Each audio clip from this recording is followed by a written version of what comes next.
Welcome to the Yogi Triathlete podcast, where we delve into the heart of endurance, the power of the mind, and the strength of community. I'm Jessica Gumkowski, your host, and alongside me is my co-host and Yogi Triathlete Master Coach, BJ Gumkowski.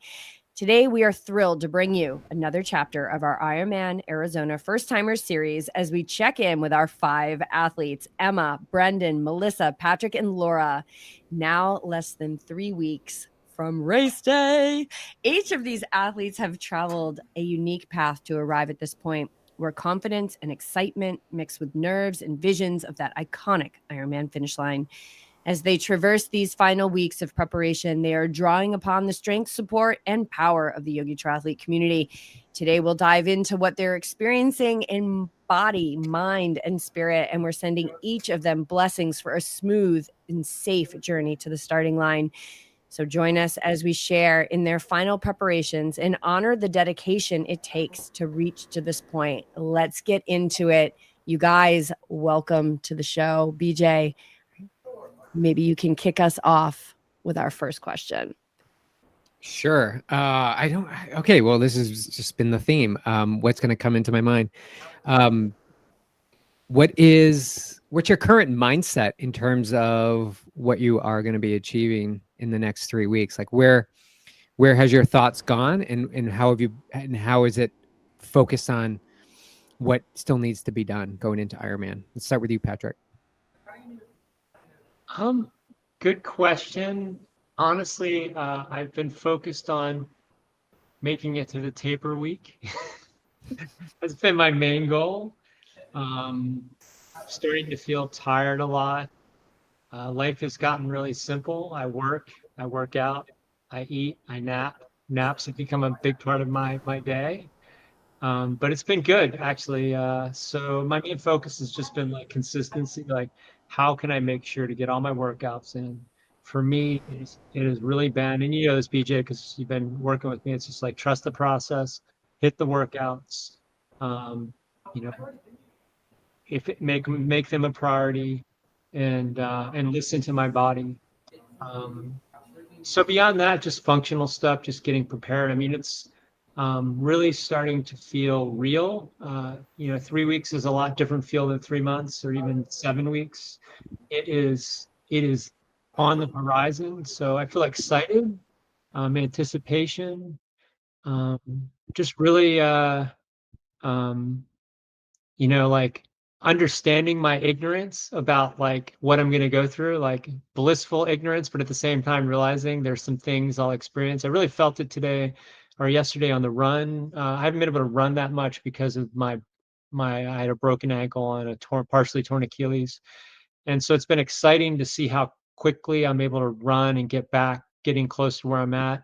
But the endurance run yesterday just reminded me like, oh yeah, this is the window. It's exciting and funny because like I came here as a runner, and of course the other parts of the legs will be daunting, but the one I'm looking at is to run at the end.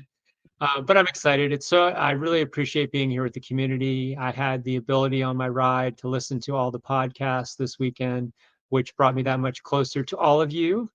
And it was inspiring for me. So I'm coming off a pretty heavy charge from that as well.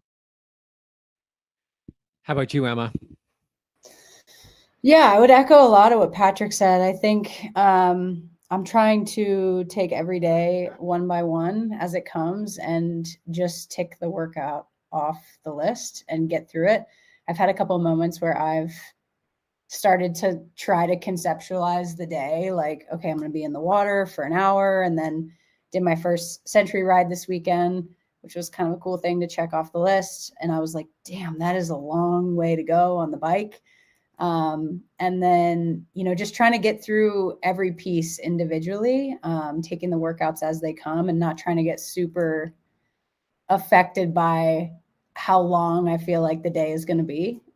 So just do what's on plan, stay focused, nail nutrition, stay healthy. I had a little bit of a knee kind of mishap come up a couple of weeks ago that had me rattled for a little bit, thinking I wasn't going to be able to train the way through these next couple of weeks. And it went away. Knock on wood. It's not there anymore. So let's hope that it stays that way. So I'm just trying to take every workout with with as much grace as I can, have a ton of gratitude, and gosh, enjoy the last 3 weeks of what hopefully is going to be an amazing event coming up. So yeah, I would just say staying present, taking things as they come, and yeah, just getting excited. I have a question, Emma, about staying present, right? We talk about that a lot, but how do you stay present? Like for you, what is it when you feel yourself drifting off or going down a road that you don't want to go down? Like you had mentioned, you had a neat opportunity, and I'm sure there was an open road for you to go down, like a poor me storyline. How do you stay present in those moments? Like what technique or something that you can offer the listeners that may help them? Yeah, it's a good question. I mean, I think the biggest thing for me was not trying to get ahead of the reality. So getting every workout done as it was on plan.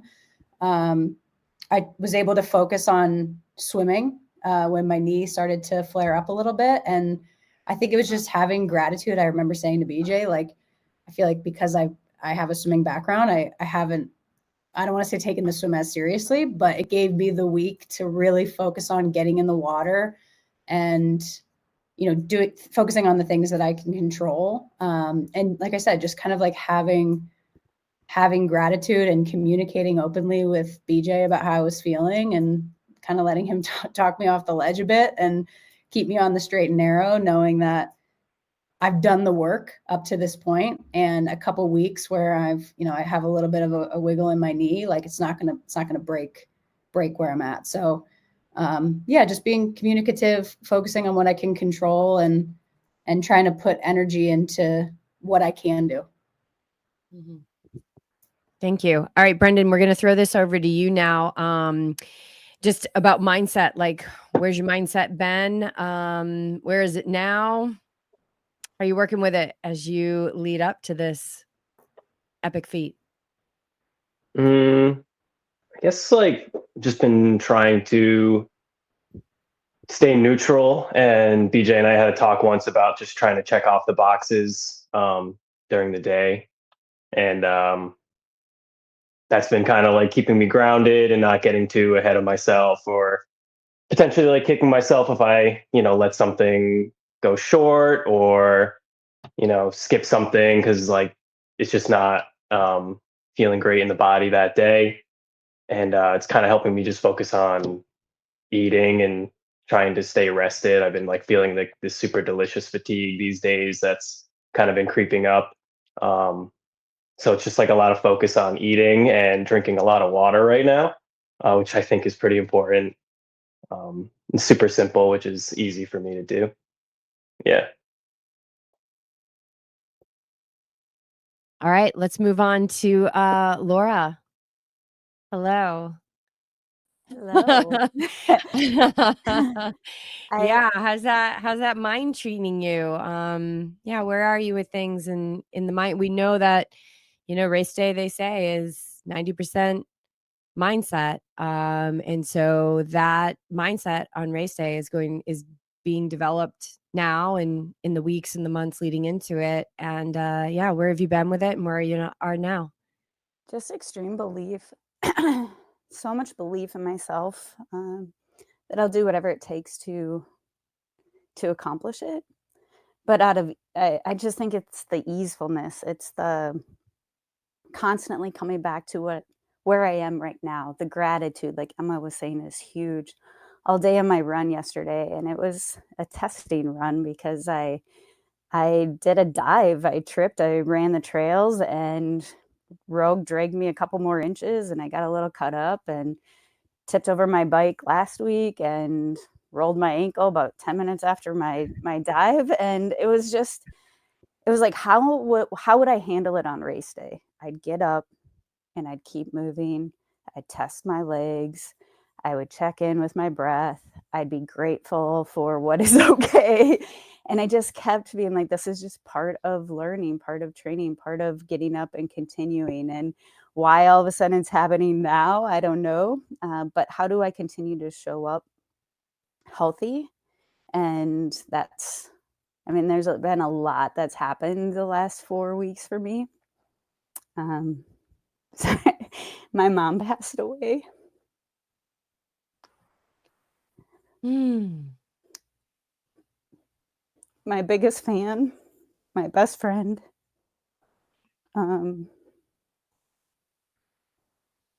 But this year and a half of training and being coached and being a coach myself, I had the opportunity mentally to prepare for one of the hardest things I knew would happen for me, and that's saying goodbye to somebody that I love deeply. And I helped her cross her finish line. And I was there and was able to stay up really late nights and not get any sleep and continue to train the best I could, whether that was a 5-minute walk to a 15-minute run with no sleep to hopping on the bike for an hour, and still showed up and still tried to eat the best I could. And so it was doing what I could, being as present as possible for the things that mattered most. That's relationships, that's loving myself, that's being kind. And then coming out of this flight mode was the mental battle for me of feeling like I was already up there running this race to then having to up the ante in training. So really changing our training got to me probably a little bit mentally of being like, okay, I'm tapering now to rebuild for the race. So I got to run today, guys, even though you rested. It might have been a short run, but that got like, there's that thought too of what everybody else is doing compared to what I'm doing, and just coming back to my own story, my own journey. What do I need to do to show up healthy on the finish line? What do I need to do one breath at a time, one step at a time? I can't be thinking 3 weeks from now, besides making sure I have all my equipment and fuel and prepping. I really need to just be mindful and grateful for what my body is capable of in this very moment, which is really special. And I want pure enjoyment. I want to be, even though it's uncomfortable. I was out on my run yesterday and I'm about an hour and a half in, and I'm like, there's the joy. I get to do this. I get to be running and feeling my body, and nobody's making me do this. And all day long at the Ironman, I get to do something I love, and that is move my body and be an athlete. How amazing is that? No matter if I'm walking, running, biking slower than anybody else, it doesn't matter. It really matters that I get to do something that I truly love with amazing people and with amazing support. And nothing can take that away unless I let it. So that's where I'm at. I think that's it's important to touch upon what it is that's going to pull you through, and gratitude is a great practice to feed, not only on race day, but now. You all are going to be tested and challenged hundreds of times on race day to stop, to quit, to slow down, to take it is absolutely going to happen. You must be ready with the tools to notice it when it does, be that witness to it, and move forward. And gratitude, as you just shared, Laura, is a wonderful practice that can pull you out of so many dark, desperate places. Gratitude for life, gratitude for movement, gratitude for having the finances to actually be at the Ironman, gratitude for being part of community, grateful for being alive. Whatever it is, we're 3 weeks out. Find that piece of gratitude that will be able to constantly pull you up out of those moments. They're going to happen. It is everybody experiences it, no matter how well trained you are, how fit and how fast you are. There will be moments of dissatisfaction, and it's going to be like, I don't want to do this anymore. I'm done. It will happen. So find that thread that you can pull upon to take you out of it. So yeah, that's perfect, Laura. Yeah, Laura, you're amazing. And what's your mom's name? Kathy. Kathy. Okay. I'd like to just dedicate this entire conversation to Kathy, because I know that she's not only going to be out there for you. I feel like she's going to be out there for your teammates here. They're on the show, and because she knows the love that you have for this team and the vision that you have. So it's always incredible to have an angel out there. And I know we probably all have our angels and our people who are not here on this earth that will be with us on that day. But Kathy is the most recent member of that club. So we will dedicate this episode to her. Thank you so much for sharing that. Like, girl, you have been through it, and through it all, you continue to keep moving forward, whatever that looked like. All right, Coach Melissa, hello, welcome. I popped you on mute, so you're going to need to unmute. It's so good to have you here. How's the mind, girl? Because, you know, as we just learned from Laura and Patrick and Emma and Brenden, life waits for no one. Like, it just keeps going. I know you've been navigating things, and yeah, where's the mind? How are you doing with it? Mind is good. I just want to say to Laura that she's going to be holding you like that whole course, every step. I'm crying. I'm sorry. Yeah, I just think what you're doing is amazing, and I'm grateful to have you on the team. And it's going to be a beautiful day. Like, I can just feel it in my heart.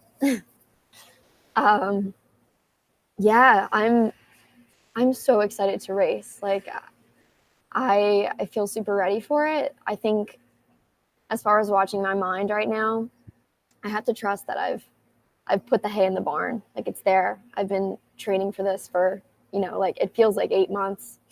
And I'm like ready for this little battle to go down. Like, I really am curious, like, what's on the other side of myself that I haven't tapped into before.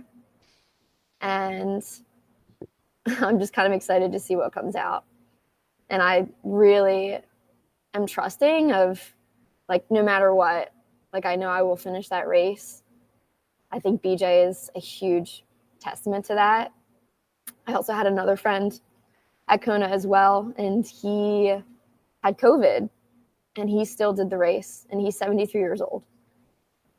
So just like on Sunday, I met up with my running group, and we were all like inside by the fire, and they were all talking about Steve, who's the 73-year-old, like telling his story, how he couldn't breathe before the swim, and he like ripped off his swim skin, got all angry, and was just like, no, I'm going to do this. Like, and he finished.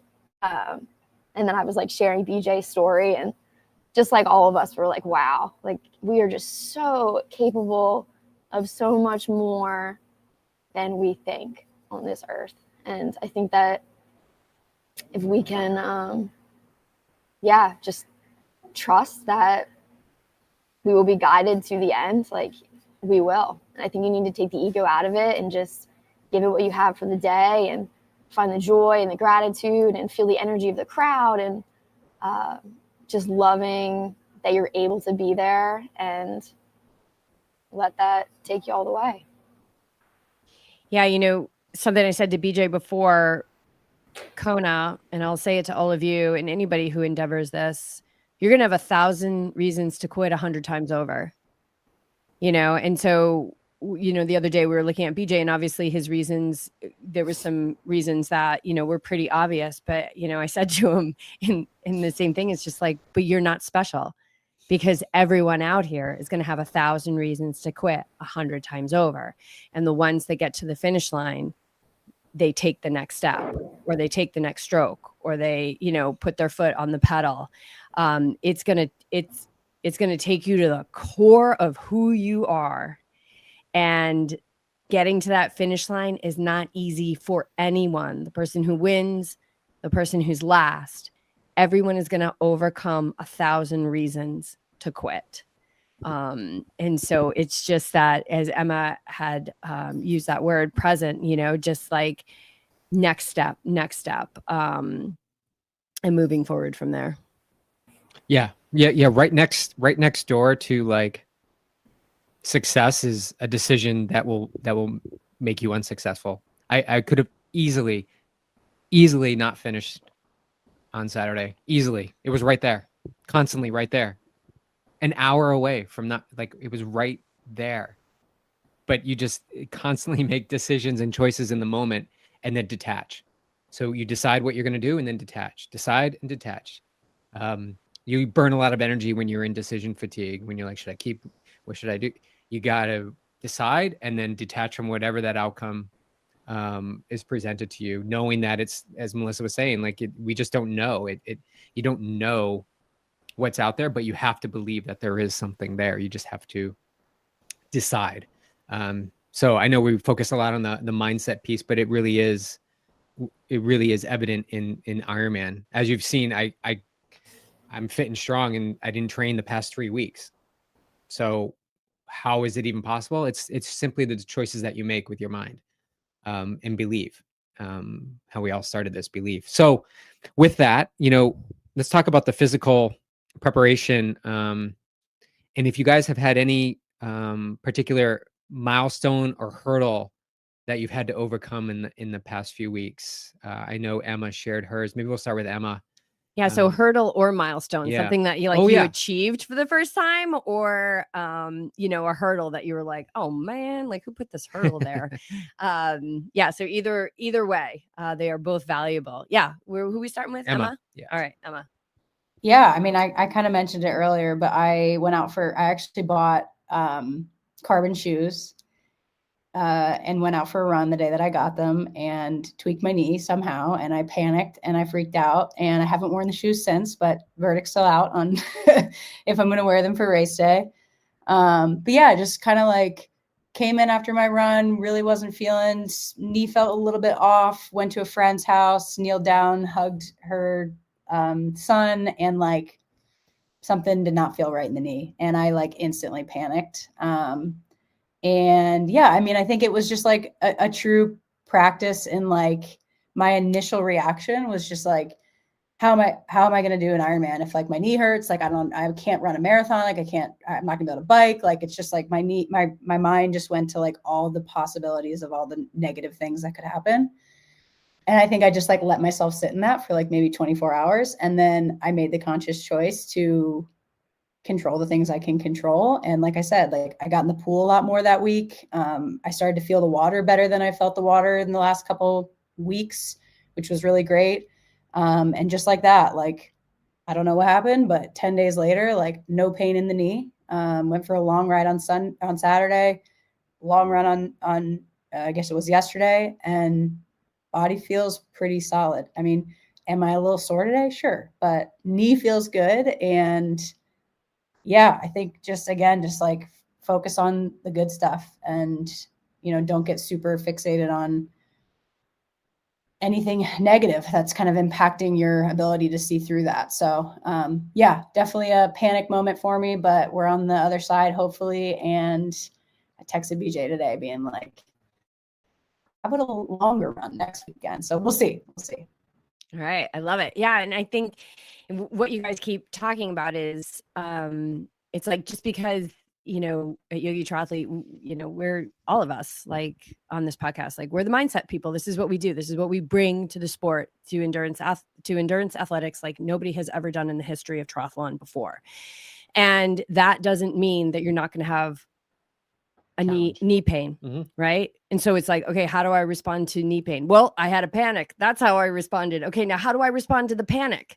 And it's just these layers deep. So it's not about that everything's all good and you guys are like completely protected from anything that may be considered adversity. No, in fact, you may even step into it bigger than anyone else. And you may react in panic and you may react in fear, but then, okay, once we see that, now how do we react to that? How do we respond to that? How do we, back ourselves back and move forward in a moment? So yeah. And when you talk about, and I remember you were on the phone with BJ and I was kind of like chiming in and sticking my knee in the video and trying to show you some techniques to do.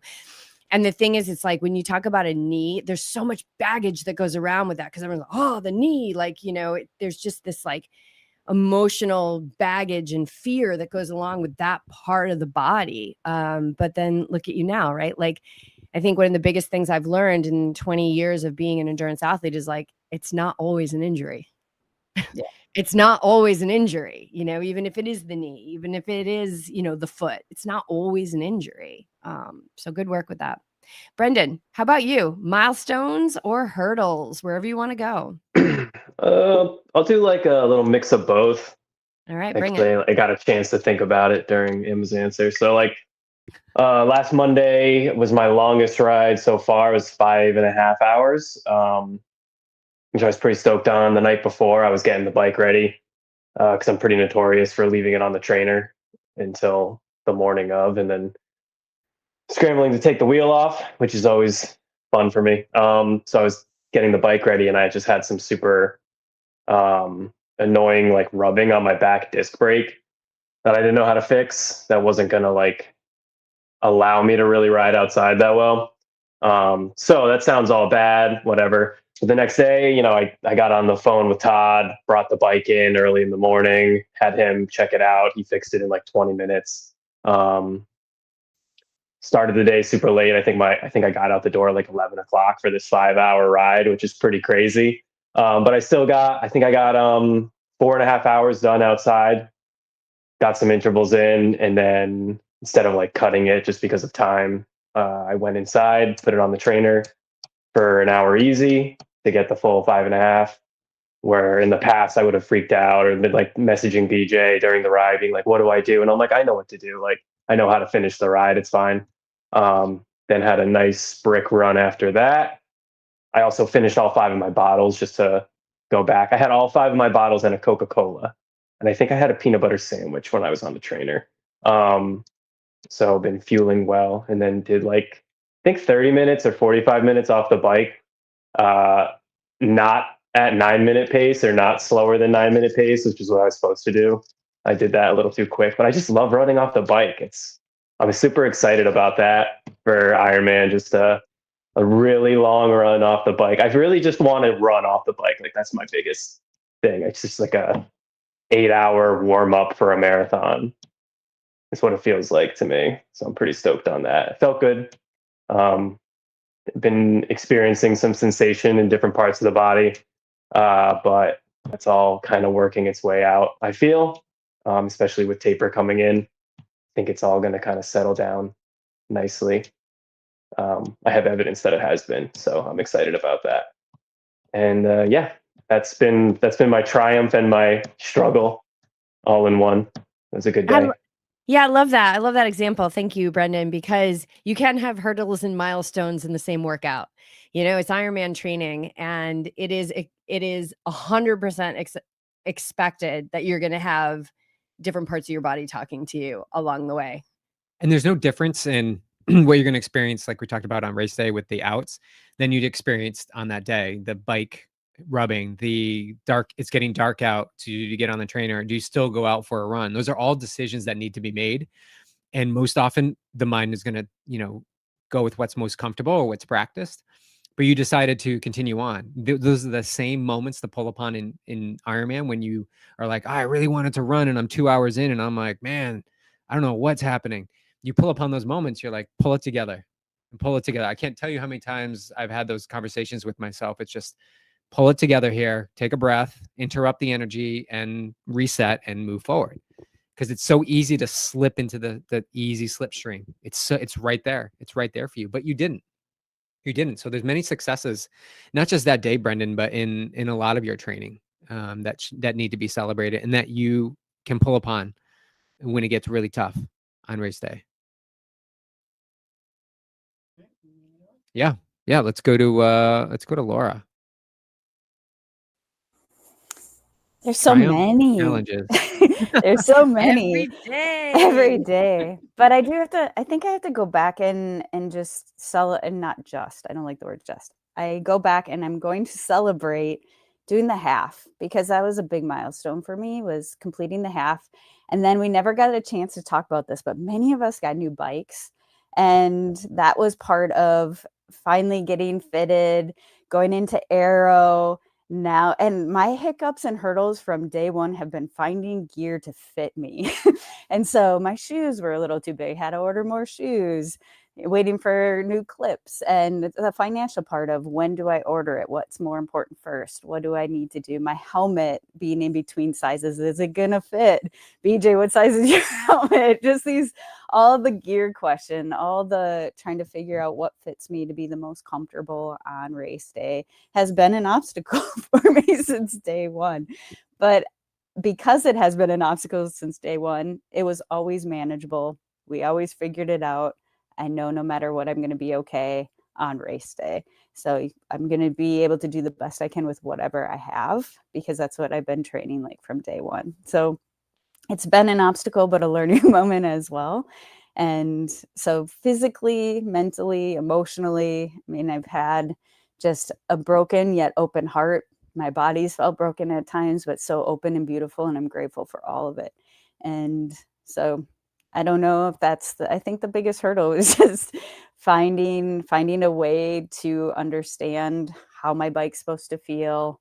How am I supposed to feel on my run? It's a lot of learning, and I'm not going to stop the moment I hit the finish line either, because there's going to be a lot more room for growth and a lot more new opportunities. So this is another really long training day, and I'm so excited for it. Yeah. Melissa, how about you? Milestones, hurdles, all of the above. The first one I thought of, I'm gonna be honest, is a little ridiculous, but a huge milestone for me. I have been in such flow state in the pool that I, like, while I'm doing 400s or 500 sets, I like have this thing where I like black out. And then when I come back into my body, I literally forget which direction I'm going in the pool. So I'm just like, oh, where am I? Like, am I headed towards the shallow end, the deep end? Like, it has been the weirdest like phenomenon of my life, but so cool. I'm like, I'm in such flow right now that I don't even know where I'm at in this water, and I'm just still going. So I've been laughing at myself. And then honestly, like, all this training, yes, I've been training for the Ironman, but it feels like just some dense, heavy training for mindset of triathlon in general. Like, it feels so empowering that I can, you know, have like an 80 or 100 mile ride on the docket for the next day and be like, all right, yeah, like, awesome, no big deal. Like, I can do that.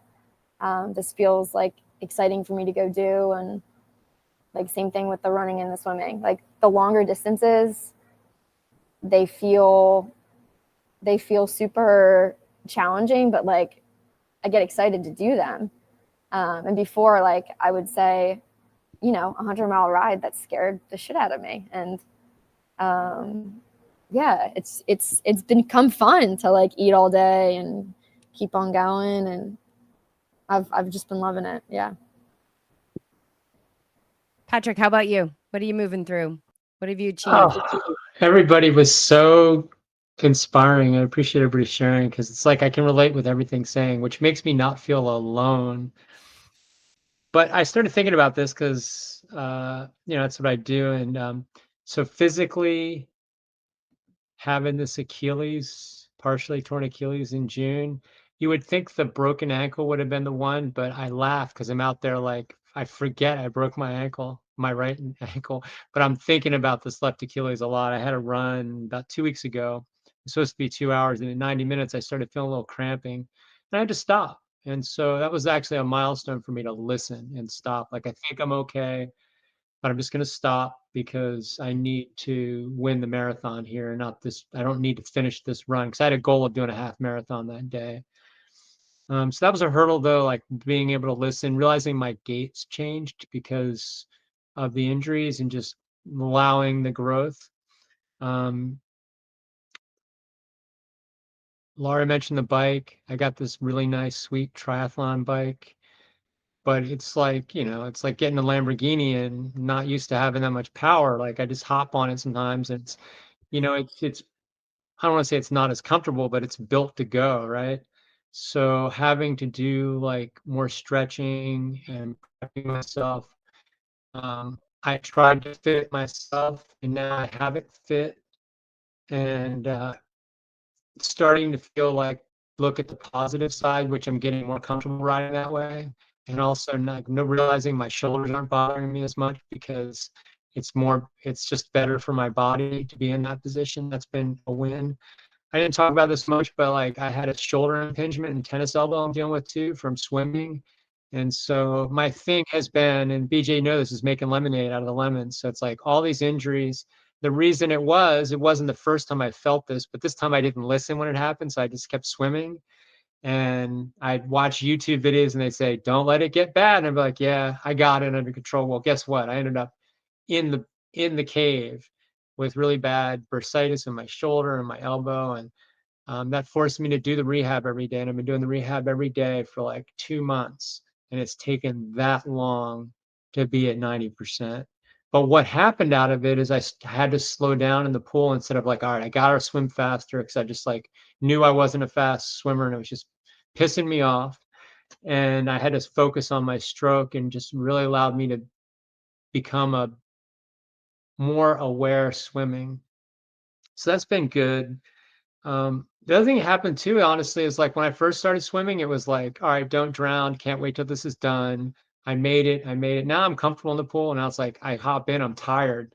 Like where I'm at in these workouts, like I hop in, I'm like, all right, 4,000 yards, that's 80 laps, 160 lengths. I'm like, oh, that's a lot, right? That's not how, I walk into the pool with this thought, right? That is not helpful. So, but it's okay, because I also know, like, I don't know if it's happening to the rest of you, but one of the things about the endurance training, I did 5Ks and 10Ks. And it's a lot about like slow days, fast days. I love the interval where you're in the middle of that 30, 60 second, 200, 400. You're pushing your body, you can hardly breathe, but you're thinking about that break, that rest, right? And my mindset is like that. The endurance training, it's like waking up 6 days in a row, wake up in the morning, feel like I like just got hit by a ton of bricks, going, oh no, 100-mile bike ride. Like that's the version in the endurance. Yeah, I see everybody smiling.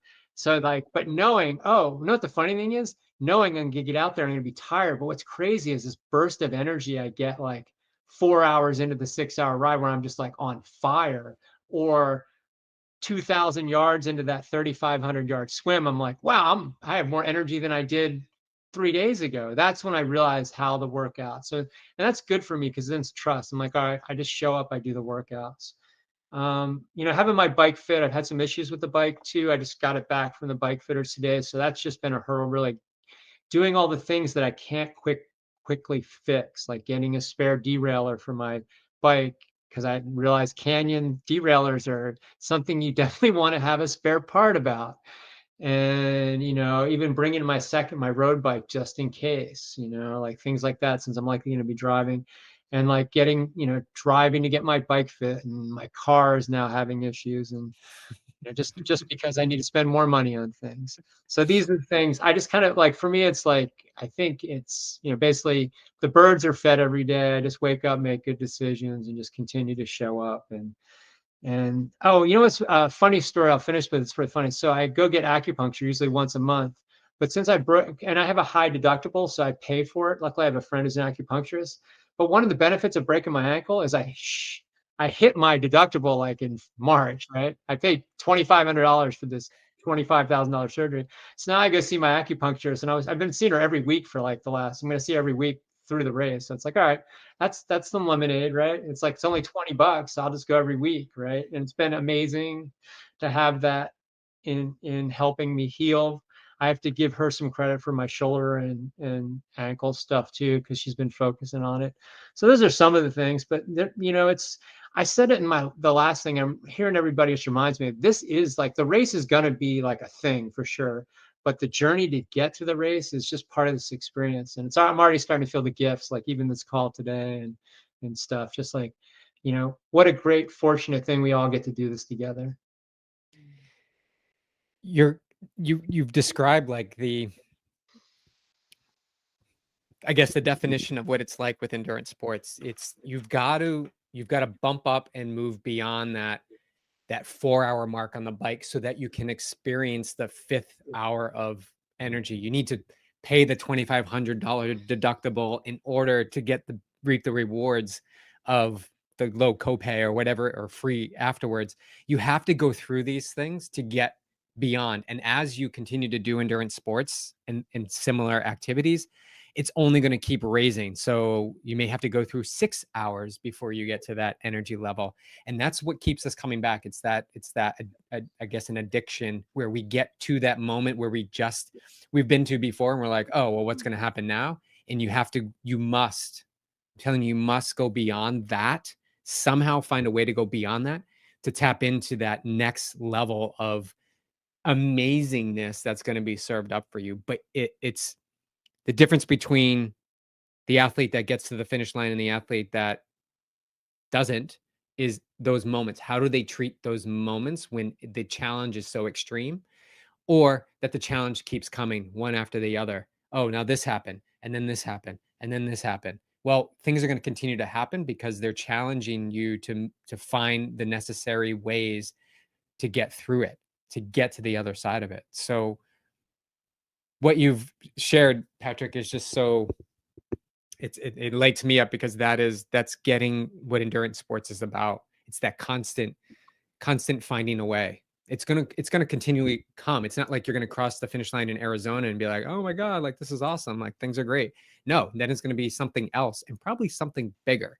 But the reward on the other side is gonna be even bigger as well. And you touched on one thing, I think Emma brought it up in one of the podcasts, was just like the community thing. Whenever I talk to it, or my friends see me like going out on another workout, they preface like where you're going with, are you going to the gym? Are you going to the pool? Are you going on your bike? But, getting that feedback and seeing the impact I'm having when I see a friend of mine starting to run again, that feeds me too. Like on Strava, I'll see like some friends of mine are starting to run again. My friend's training for a marathon. And I don't know if it's because of what I did, but I know they inspire me, right? So that fills my cup too, big time. Yeah, well, there was somebody out on the Queen K that listens to the podcast. They recognize the jersey, and they're like, I've been listening to your show, and it's been inspiring me to keep going. He was out there, running his way back on the Queen K. So you don't know how far this reaches. You just don't know. So to Patrick's point, you don't do it because of that. You do it because it feels aligned with you. It just so happens that others are watching, and they're watching very closely, and you may never hear from them, but they're watching and they're taking inspired action from what you're doing to change and transform their life. So you guys have to keep going. Yeah. Please. BJ has officially left us all with no excuses. Yeah. If you haven't noticed, guys. All right. So I think we've got time for one more question. Which one do you want to go with? This is kind of fun. All right. So, looking back, right? Brenden, we're going to start with you. Wait, we got everybody, right? Wait, Melissa, did we get you on the milestones and challenges? We got me. Yep. Okay. All right. Well, then we're going to start with you, since we've got you unmuted. So sit tight, Brenden. And don't think about your answer, Brenden. Listen to Melissa. That's like day one of yoga teacher training. When other people are answering, don't be thinking about what you're going to say. He's like, thanks for pointing that out. Okay. So Melissa, if you could go back and give yourself advice at the very beginning of this journey to Ironman Arizona, what would you say? Just relax. That's what I'd say. No, seriously. I've been at this thing for so long, and I think I don't want to say I started too early, because, you train for a year for an Ironman. But I remember like putting so much pressure on my workouts 6 months ago for a race that I couldn't even make it to. So it's like a control thing. Like I think I have control over so much, and I don't. Like it. And yes, it's important to train, but everything does not have to be as perfect and precise as we always want it to be. Like we will be okay. Like put in the work, do it well, and watch it all unfold. Just be joyful, be grateful, and less pressure, more fun. Yeah. Yeah, just relax. It's like the key to everything. Like people talk, I want more ease. I don't want to worry. How do I do this? How to do that? And like the base of it is like, we have to relax, because when we learn and we teach ourselves to relax, like truly relax, our nervous systems pick up on that. And you cannot have ease unless your nervous system is, regulated or balanced or nurtured. And those things are so important. I love that. Okay, Brenden, at you. Go. What advice would you give little Brenden all those months ago, right before Emma peer pressured you into signing up? What advice would you give to yourself, knowing where you are today? I think maybe just be present, and just try to be here now. It's actually funny. I like wrote it on a little note that I have next to my phone. Getting called out for thinking about my answer makes me laugh.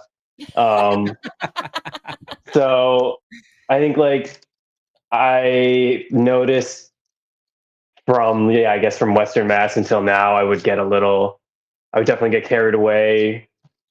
I even would say maybe anxious about like how the day is going to unfold or what I have to do next instead of being right then and right there. And I think just in the last few months, I've noticed that, it's okay to just kind of, like I said before, check off the boxes, and I know what I have to do throughout the day. And it might not always align with what my preferences are or when I want to get things done, but I can still do them. And it shows me, at least in those moments, that I do have a little bit more power over my mind than my mind does on me. And yeah, so I guess be here now, be more present. Um, yeah, Yeah, it's a wake good up one. early. Wake up early. Wake up early. That's kind of a prerequisite for Ironman Yeah. training. How are you doing with that, Brenden? I've been getting some early morning workouts in. I'm not going to say it's been like perfect. I switched jobs, so my schedule's been, I work in the mornings now, so it's kind of required for me to get up a little earlier.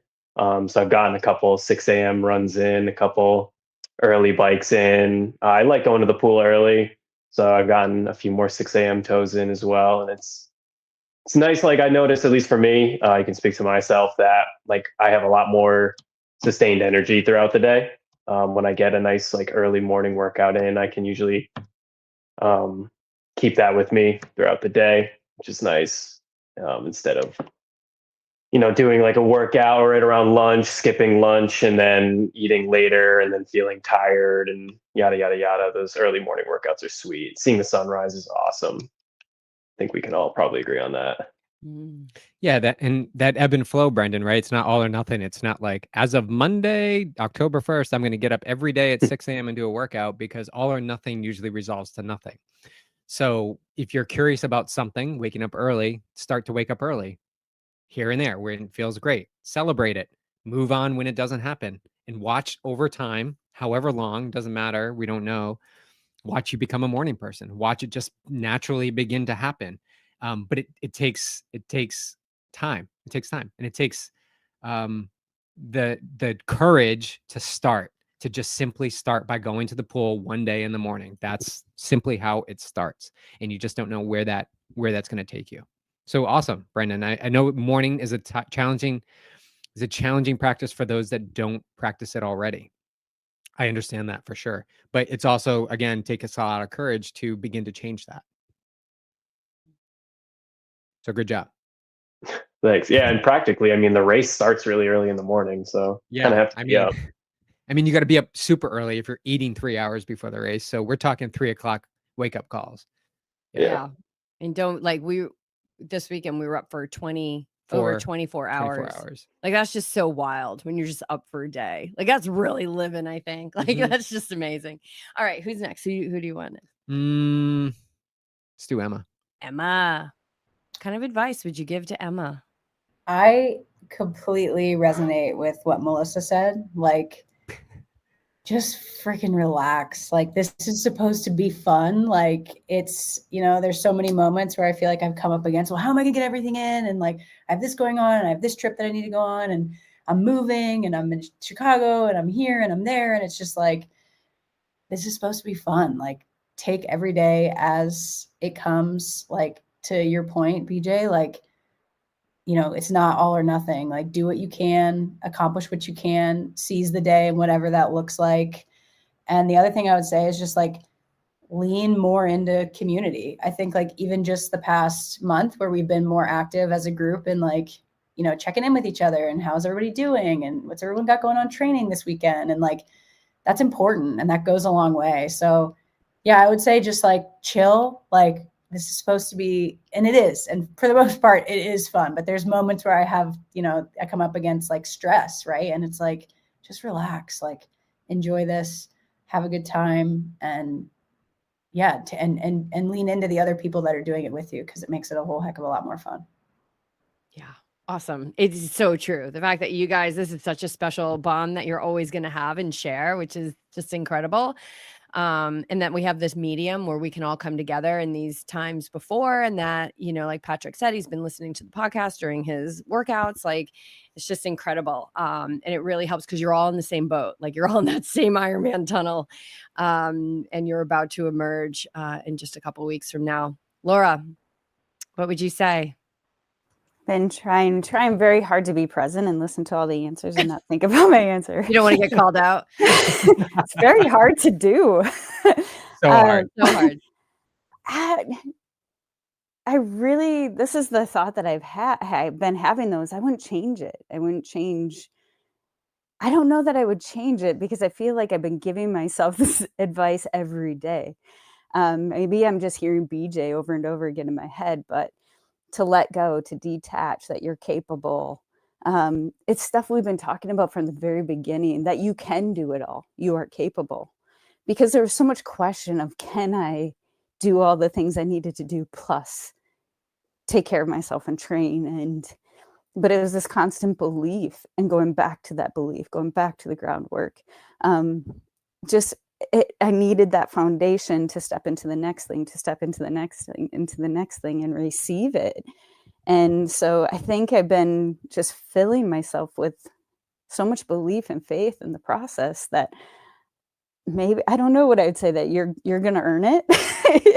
You're going to earn the right, that it's coming, and keep going. But I feel like I've been hearing that from day one from BJ, and just believing it and trusting it, that I couldn't think of, just keep going. Like, I don't know. I just feel like I've been saying this from day one, that there's nothing new I would say to myself, because I'm saying it all every single day, from the moment I wake up to the time I go to bed, reading the training peaks, to reading my messages, to being open and honest and vulnerable and messaging BJ when I need to receive what I need to get through the day. Or it's just, I feel like it's every day, all day, that I'm talking to myself and believing in myself, and leaning into the community, to the coaches, so I don't know, just keep feeding myself. But there's just been so much in that. There was no timeline, but I knew that from the beginning. For me, if anything, I had to be pushed, kind of like Brenden. I had to be pushed into saying yes. So, and I think maybe that's what I would say earlier: say yes to your yes. And commit to it from day one, and just jump. And maybe I would have gotten in the pool faster. So maybe that's it, commit to it, jump in, have that leap of faith from the get-go. But I think there's been small amounts probably for all of us to be able to do that, to sign up, to ask for help, to be vulnerable, to know that it takes an army. So, yeah. Yeah, love that. Patrick, did we? No, nope, we haven't gotten to Patrick. I mean, the funny thing is, I was really listening, and everybody said everything like I would kind of say to myself, literally, and that's just a cop out. Like, if I want to say that, like, it was all like little aspects of the things I need to hear when I started this. I was in a good mindset when I signed up. I was like, I can do this. I worked with BJ, I did the coaching, and I just did a half Ironman, and I didn't think I could swim and enjoy it. So I like trusted that. Probably the biggest thing on the journey that I learned, that I maybe I wouldn't have broken my ankle, maybe I wouldn't have had all those setbacks, was just kind of what Brenden tapped into. I actually have this mantra that I was working with a coach. It's like being trusting and present. Be here now, is a great mantra, a great book. So, but trusting, like, everything from resting to washing the dishes to doing the next workout to walking when I feel cramping, just like I'm getting it now. But honestly, it took that broken ankle to really just stop. Guess what? Stop. And made me appreciate that I was maybe pushing the envelope a little bit.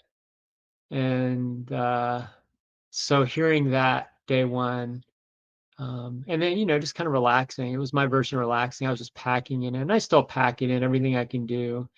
And then, it's really helped me now enjoy this moment, because honestly, I am still quite surprised I'm even going to this race after the last injury. So like, I'm not saying it's a miracle I'm there. It's just like, I literally had like pretty much was ready to punt this till 2025. And I knew exactly what date I had to push it, which was, I think, like October 1st, right? And so, yeah, I handled that part well. But at the beginning, I think that just slowing down, trusting, and being patient. Yeah. Yeah, we're as we were on the WhatsApp group today, like getting a rest day, like it's a challenge. Like slowing down is challenging. I experienced it actually, to slow down and walk was better on my ability to walk than trying to move fast. So it was like, it's constantly teaching us to be mindful, putting the dishes away. There's many of things in our life that we can slow down at to only get better at. And that's the metaphor, right? Slow down for running, slow down in swimming, slow down so that you can feel these things and get stronger from them, and then eventually go faster. So it's just a beautiful practice. And yeah, sometimes we get served up injury to teach us to slow down. That's our, one of our sucks enough moments in life. Of course, it'd be beautiful if we could foresee that and then prepare to be able to slow down and then get it before something happens. But for most of us, it's that thing, and it's how we respond to that thing that we rise up and come out of it stronger and more resilient than before. And then when it happens again, you have the tools and skills necessary to move through it a little bit quicker. And then it'll happen again, and then you move through it quicker, and it keeps coming at you in life. This is living life. We can't live a safe life. We can't live in comfort. There's so much out there for us to experience, and you guys have 3 weeks more before you experience one of the most amazing endurance events in the world that less than like 1% of the population will ever be able to complete. I think it's like 0.001% of the population. Yeah. We actually did some stats on it recently about the percentage of people that will actually complete an Ironman, and it's very, very few. Very, very few. Like we normalize it in these communities, which is a gift, because I think it gets us to, sign up for these crazy things. But it's also like, we got to take that step back and look at what you're doing. This is not the norm. But I don't think any of us who are on this call today are the norm, or nor do we care to sink into that normalcy or mediocrity of life. It's like weak coffee. Yeah, it's like weak coffee. It's terrible. I want to give you guys a chance before we sign off. This is the final time they're all gonna be able I know this is the final time that digitally, you guys are virtually, because we'll be in person. You'll be in person, but this will be the last podcast we do prior to the race as a group. I wanted to give you guys an opportunity. Is there anything that you want to say to your teammates? I've seen you guys connecting through the WhatsApp group, connecting through a Strava group that Patrick, you created, which is amazing. And I love that. Anything that you want to say to each other, you can just kind of unmute yourself and speak, or not at all. I have one thought that comes to mind because I had a mini unplanned taper in a way where I had to back off a bit for a few days. My body, even though I was tired and in a different place, my body was so strong after even having 4 or 5 days of just mindfulness and doing what I could and resting when I could, but allowing just to come down from some crazy training just for a few days and hop back in. It felt amazing. So just know, as an athlete, if you've experienced deloads and tapers before, they are magical, and you start to trust them more and more because on the other side of that things feel great. So continue to trust those tapers as we go into these final weeks, that your body will be grateful. It's, again, just some more mind work. Yeah. Oh, thank you, Laura. That's a very true and important share.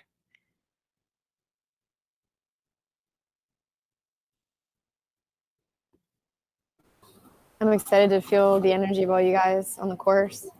I mean, we're not doing this thing alone. It's pretty awesome.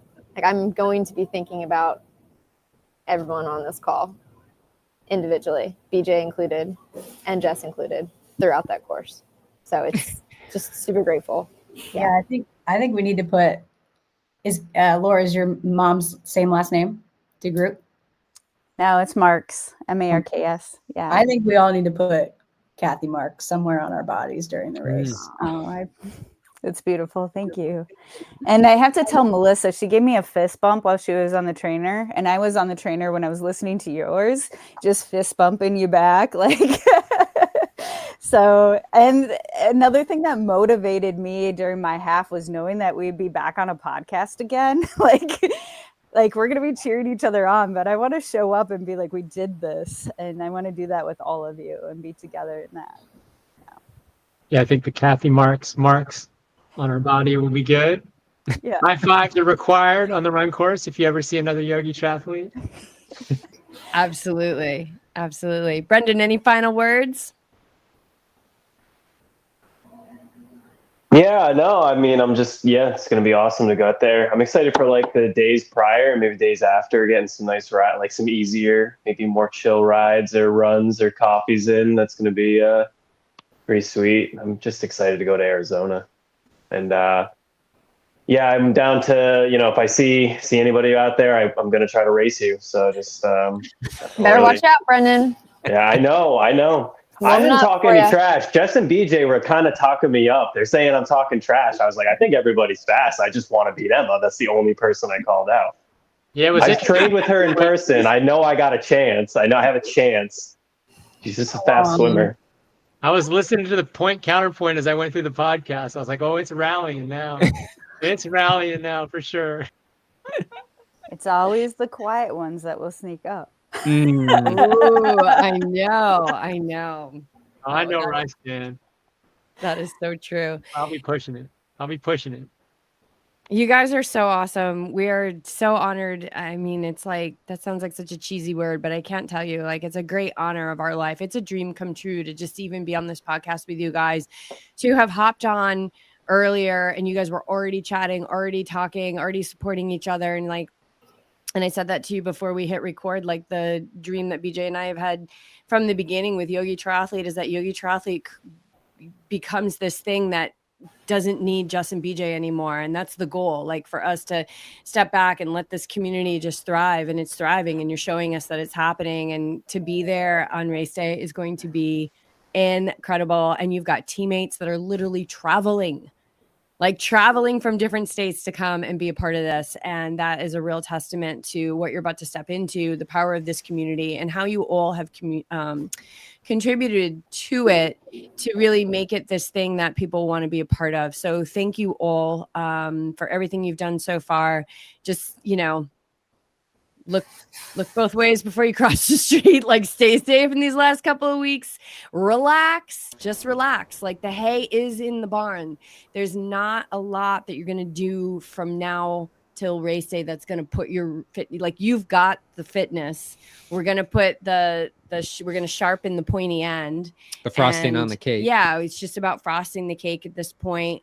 But as Patrick learned with the ankle, like, stay awake and ready to what's going on in the body and lean into your coach and each other. And it's going to be an incredible day. I will tell you that it's going to be one of the best days of your life. And you'll never forget it. And, but you will forget the pain. And then you'll be like, maybe I'll do another one. Yeah. Maybe we have to have a group for the second timers.